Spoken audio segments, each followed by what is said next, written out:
ஆண்டவராம் இறைவன் உரைப்பதைக் கேட்பேன். தம் மக்களுக்கு, தம் பற்றுமிகு அடியாருக்கு நிறைவாழ்வை அவர் வாக்களிக்கின்றார். அவர்களோ மடமைக்கு திரும்பிச் செல்லலாகாது.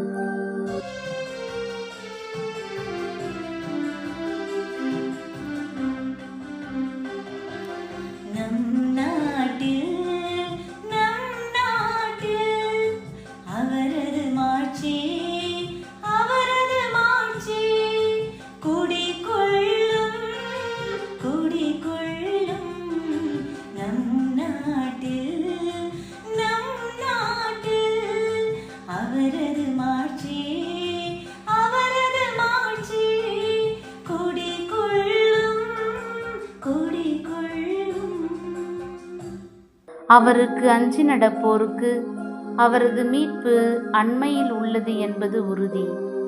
நம் நாட்டில் அவரது மாட்சி குடிகொள்ளும். பேரன்பு உண்மையும் ஒன்றை ஒன்று சந்திக்கும்.